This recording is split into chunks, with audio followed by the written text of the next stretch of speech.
everyone, today we're going to feature a brew pub, and not just any brew pub, one of the earliest ones in India and one of the most popular ones even now, known to be loved by all age groups, 8-year-olds and 80-year-olds. This microbrewery began its journey in Bangalore in 2010, and 13 years later, while many others have come and gone, this one still stands strong. They don't just brew great beers, but they've built a trusted brand. I'm talking about none other than Toit. So what makes Toit so special, so cool and so timeless? Let's find out today.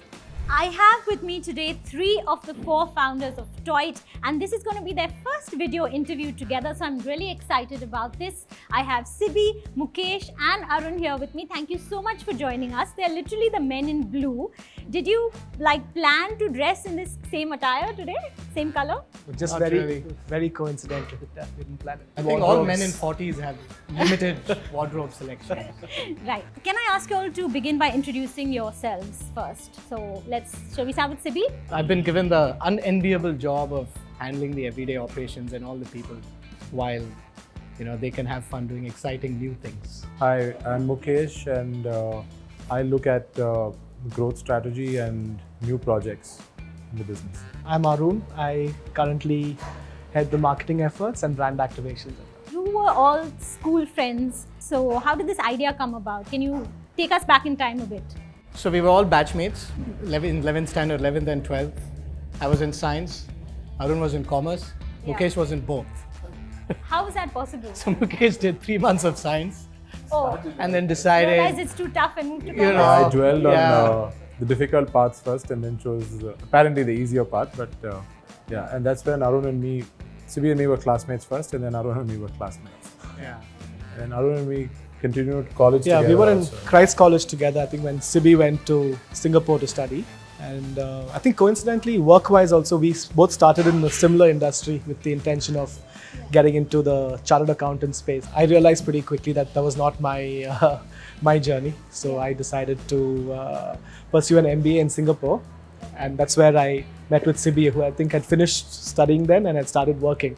I would say a casual conversation that started over 10 years from, I think, during math classes in school.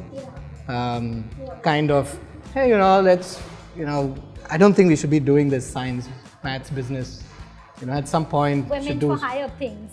Yeah, we should do something exciting. My F&B journey started about 2003 and started with different businesses. I started distribution of an ice cream brand, then retail of ice creams, then we opened a cafe.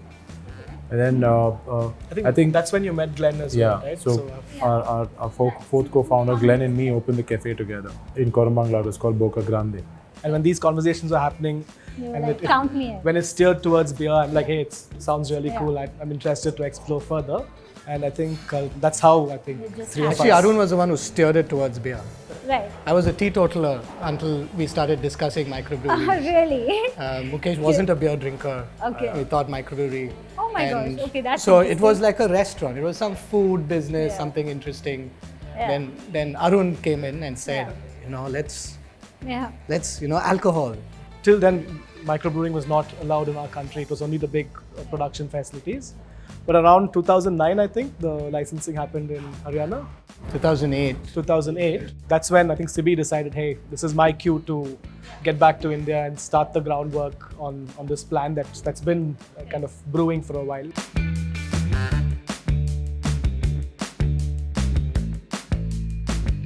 It's been 13 years and 13 plus years now. I think other, microbreweries have come, gone, but you guys are still, standing strong, which is amazing. What do you think has worked here really well for you all? It helped to a certain extent that at least 2 out of the 3 of us weren't from the F&B industry, so we didn't come in with a lot of that preconceived notions and baggage. I think it was a combination of factors. Great beer to start with, great food, service was on point. Also, the value proposition, where the customer felt that the product we were offering was value for money, or even felt that sometimes that we were underpricing our product, and it was great for them to keep coming back to us again and again. I think that's what has given us the long run. And even now, we are considered one of the most price-conscious places in the city, offering the best quality product in the market. But also, I think the timing in terms of what the city needed kind of for entertainment and drinking out and eating out. There was a bit of sameness to the going out scene in Bangalore around 2010.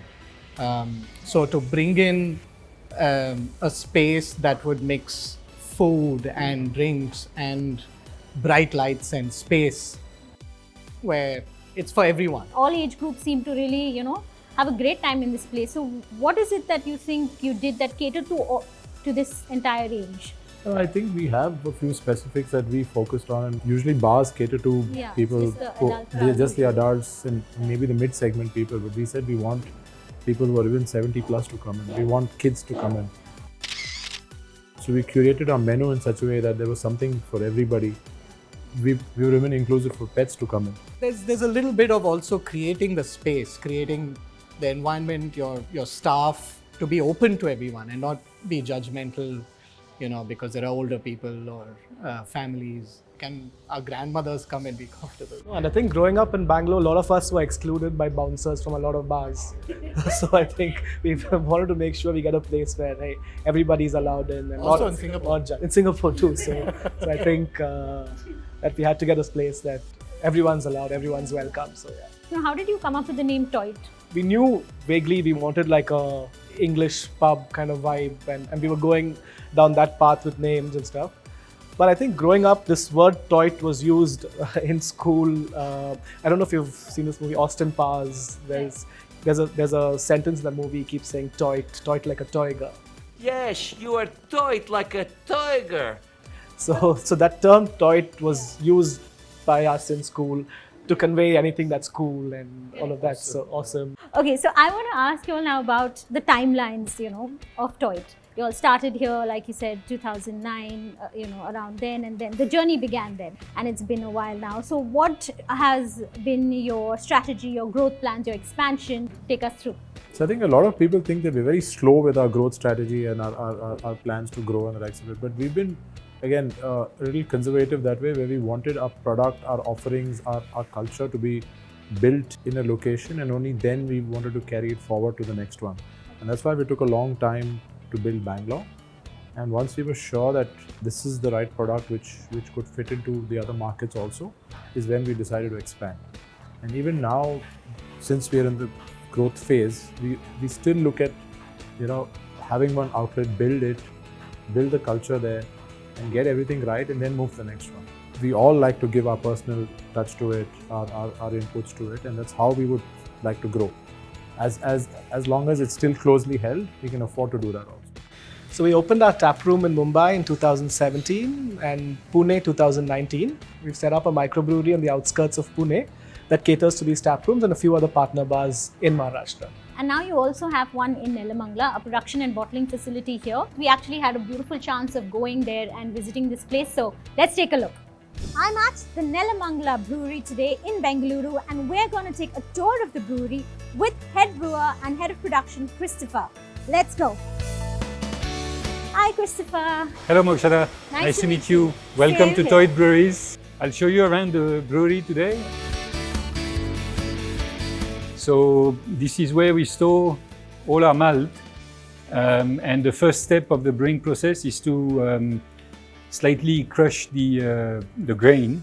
So it goes into this mill, and from this mill it goes to a conveyor and then go over the first vessel of the brew house, which is called the mash tun. Then we move this whole big porridge-like substance into the other vessel on top, which is called the lauter tun. This is where we separate the cereals from the liquid, and we're just collecting the liquid in the next tank. Speaking of taste, the liquid in there is around 80 degrees. We don't know how Christopher had it without flinching. And speaking of waste, also known as spent grain from the brewing process, This actually doesn't go to waste as it's used as cattle fodder by the local farmers. This is the kettle where we basically collecting the sweet wort coming from the Lauterton, and this is where we add some hops to add bitterness to the beer. Once this is done, it goes to the fourth tank, the whirlpool. The whirlpool cleans the hop particles present in the hot wort before it goes to the fermentation area through a heat exchanger. The beer then stays in these fermentation tanks for about 2 weeks. After this, it's moved to another tank called the bright beer tank, where the beer is prepared for packaging in either kegs or bottles. This is the cold room where we store all our packaged beer in kegs and bottles. Ooh, it's freezing in here. This is the lab where we process all our analyses, QC, QF. The brewery opened in April 2022 and started serving beer in kegs to partner bars around Bangalore city. In April 2023, Toit launched 2 variants of its craft beers in bottles. The popular Tintin Wit, which accounts for more than 50% of beer sales at the brewpub and tap rooms, and the Nitro Stout, which is the first nitro beer to be bottled in the country. So Christopher, you all have just started bottling 2 of your beers. Can you tell us what your experience has been like with it and what are the challenges that you might have faced so far? Right, so yeah, 2 beers, 2 of the flagship from Toit, the Tintin Wit, which is a Belgian wit, obviously a really popular style in India, and the Nitro Stout, which is the first Nitro Stout bottled in India. It's a challenging process to do because the nitrogen gas itself doesn't dissolve easily in liquid. It dissolves, but at a really high pressure and a really low temperature. So we've worked really hard. We did a lot of research and development on that product. For the nitrogen to take effect, it needs to be poured hard. And then this is how we get this cascade effect from the nitrogen. Cheers. How has sales been for you? Because now there's more competition in this space as well, right? And people selling bottles. It's early days for us. We don't have the luxury of spending huge marketing money. We are still saving up funds for our, for regrowing all the hair we've lost in the last 12 years. But I know Toit has a very loyal fan base. No, and that's the good part, that the beers that are out there in the market so far, whether it's in kegs or in bottles, have been very well received. People like the product. Now it's just a question of getting it more out there and getting more people to know about it. What's next? Is there a new product launch on the horizon? We've also set up a cidery in Himachal. So apple cider is a fairly new and exciting segment in the whole alcobev industry. There aren't too many out there, so we thought that was an interesting opportunity. So in the coming months, you should see our cider in retail stores in Bangalore as well. Wow, that's exciting. And you heard it here first. Speaking a little more again about Nelamangala, there's also phase 2 and phase 3 coming up. Can you take us through a little bit about what exactly is going to happen in these 2 phases? So in phase 2, we plan to get a beer garden set up over there, along with a performance area, which should house around 800 to 1,000 people at any given time. So looking forward to doing that. Hopefully next calendar year we get that done. And phase 3, we look at doing a beer experience center and a museum, which will make, the intention is to make it like a destination for people visiting from Bangalore, spend the whole day there, get a brewery tour, get some nice food and beers, some live music, come back, yeah.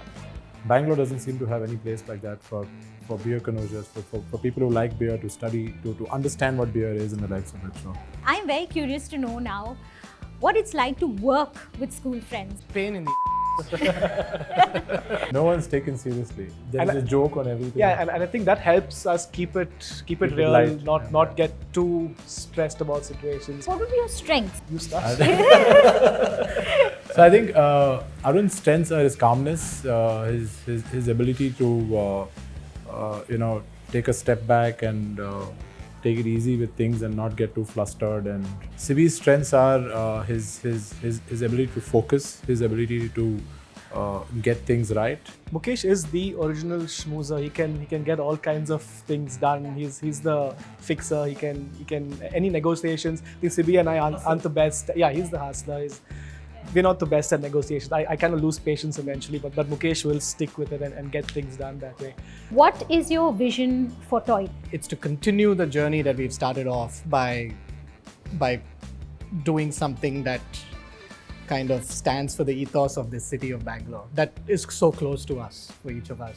And to continue on that journey, take Bangalore outside more, into people's homes, into other cities, other countries. But at our pace. And if I were to ask each of you to describe what Toit means to you in 1 or 2 words, just a few words, what would it be?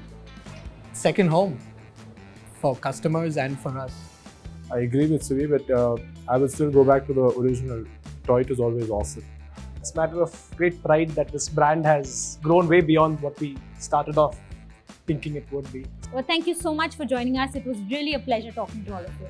Thank you so Thank much. you. Thank you. Well, that's it from me. I had a blast doing this. I hope you enjoyed viewing it. Take care and drink responsibly. Basically the pain. I got a catch, sorry. Pain. I got a catch, sorry. Oh, again. This has gone from there to here. This is the level. State of the art. You're confused. It's not yet looking state of the art. No? Wait 1 minute. We have to. Okay.